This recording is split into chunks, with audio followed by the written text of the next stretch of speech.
Artis Jessica Iskandar menjadi korban penipuan hingga mengalami kerugian hampir 10 miliar rupiah. Pelaku penipuan diduga bernama Christopher Stefanus Budianto alias Steven yang merupakan komisaris Trip.id. Steven merupakan rekan bisnis Jessica Iskandar.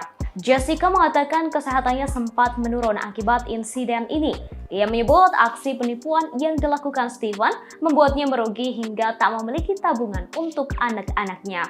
Dikutip dari tribunnews.com Sabtu 16 Juli 2022, Jedar tak menyangka Steven menipunya. Saat ini Jessica Iskandar sudah melaporkan Steven ke Polda Metro Jaya. Total kerugian Jessica Iskandar terdata sebesar 9,853 miliar rupiah berupa uang tunai dan 11 mobil mewah yang ia serahkan ke Steven termasuk BPKB dan STNK. Diketahui sosok Steven merupakan komisaris Trip.id.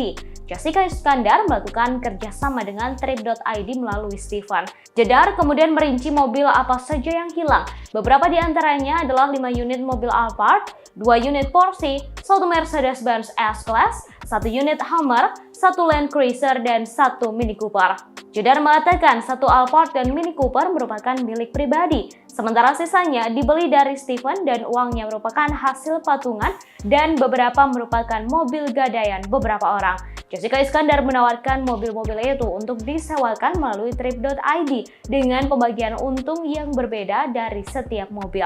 Jessica Iskandar baru menyadari telah menjadi korban penipuan dan penggelapan setelah bertanya kepada salah seorang teman yang juga mengenal Stefanus. Selain itu, ia juga memeriksa hasil mutasi rekening bank. Kini kasusnya telah dilaporkan ke Polda Metro Jaya pada 15 Juni 2022. Terima kasih sudah nonton.